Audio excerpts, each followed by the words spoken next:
ഒരു മാസത്തെ നോമ്പിന് ശേഷമെത്തിയ ചെറിയ പെരുന്നാൾ ആഘോഷത്തിലും ഗാസയെ ചോരയിൽ മുക്കിയിരിക്കുകയാണ് ഇസ്രായേൽ. ശക്തമായ വ്യോമാക്രമണങ്ങളിൽ സ്ത്രീകളും കുട്ടികളും അടക്കം 65 പേരാണ് അവിടെ കൊല്ലപ്പെട്ടത്. ഖാൻ യൂനിസിലും റഫേലും കേന്ദ്രീകരിച്ചായിരുന്നു പ്രധാനമായും ഇന്നലത്തെ ആക്രമണങ്ങൾ ഉണ്ടായത്. ഈദ് ദിവസം പുലർച്ചെ തന്നെ കുട്ടികളും സ്ത്രീകളും ഉൾപ്പെടെ കുറഞ്ഞത് 20 പേരെ ഇസ്രായേൽ സൈന്യം വെടിവെച്ച് കൊന്നതായി അൽ ജസീറ ചാനലാണ് റിപ്പോർട്ട് ചെയ്തത്. തെക്കൻ ഗാസ മുനമ്പിനെ ലക്ഷ്യമിട്ടുള്ള ഇസ്രായേലി വ്യോമാക്രമണത്തെ തുടർന്ന് ഖാൻ യൂനിസിലെ നാസർ മെഡിക്കൽ കോംപ്ലക്സിൽ 17 പേരും കൊല്ലപ്പെട്ടു. പെരുന്നാളിന് പുലർച്ചെ ഗാസയിൽ ഉടനീളം ഇസ്രായേലി റോക്കറ്റുകളുടെയും പീരങ്കി ഷെല്ലുകളുടെയും സ്ഫോടനങ്ങൾ ഉണ്ടായതായി പ്രാദേശിക മാധ്യമങ്ങൾ റിപ്പോർട്ട് ചെയ്തു. ഈ റോക്കറ്റുകളുടെയും ഷെൽ വർഷങ്ങളുടെയും ഇരമ്പം കേട്ടാണ് പലസ്തീനികൾ പെരുന്നാൾ ദിനത്തിൽ ഉണർന്നത് തന്നെ. ഖാൻ യൂനിസിന് പടിഞ്ഞാറുള്ള അൽ മവാസി പ്രദേശത്ത് ഇസ്രായേൽ യുദ്ധവിമാനങ്ങൾ പലസ്തീനികൾ അഭയം പ്രാപിച്ച ടെന്റുകൾക്ക് നേരെ ബോംബുകൾ വർഷിക്കുകയായിരുന്നു. സ്ത്രീകളും കുട്ടികളും ഉൾപ്പെടെ കുറഞ്ഞത് 9 പേർ അവിടെ കൊല്ലപ്പെട്ടു. കൂടാരങ്ങൾക്ക് സമീപം കളിക്കുന്നതിനിടെ വെടിയേറ്റ് ഈദ് വസ്ത്രത്തിൽ കൊല്ലപ്പെട്ട കുട്ടികളുടെ ചിത്രങ്ങൾ പലസ്തീൻ മാധ്യമങ്ങൾ സംപ്രേഷണം ചെയ്തു. സെൻട്രൽ ഖാൻ യൂനിസിലും കിഴക്കൻ അബാസാൻ ബനി സുഹൈല പട്ടണങ്ങളിലും വ്യോമ പീരങ്കി ആക്രമണങ്ങളിൽ ഏതാനും പേർ കൊല്ലപ്പെട്ടു. ഖാൻ യൂനിസിന് തെക്കുള്ള കിസാൻ റിഷ്വാൻ പ്രദേശത്ത്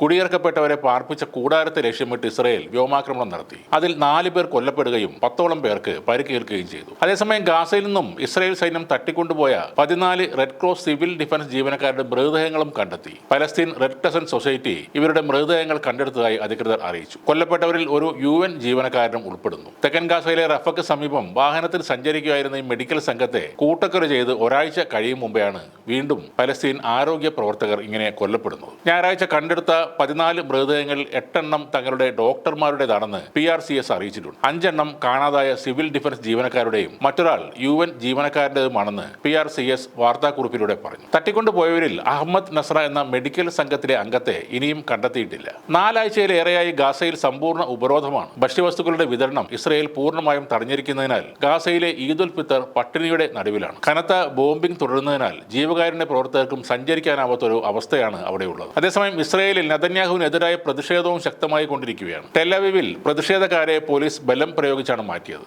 അതേസമയം മധ്യസ്ഥ രാജ്യങ്ങളായ ഈജിപ്തും ഖത്തറും കഴിഞ്ഞയാഴ്ച മുന്നോട്ട് വെച്ച പുതിയ വെടിനിർത്തൽ പദ്ധതി അംഗീകരിച്ചതായി ഹമാസ് പറയുന്നുണ്ട്. 50 ദിവസത്തെ വെടിനിർത്തലിന് ഹമാസ് 5 ബന്ദികളെ മോചിപ്പിക്കണമെന്നാണ് കരാർ. ഹമാസ് അത് സമ്മതിക്കുകയും ചെയ്തു. എന്നാൽ അമേരിക്കൻ പിന്തുണയോടെ ബദൽ പദ്ധതിയുമായി ഇസ്രായേൽ രംഗത്ത് വന്നു. അതോടെ ആ വെടിനിർത്തൽ കരാർ നടപ്പിലാക്കാനും ആയിട്ടില്ല.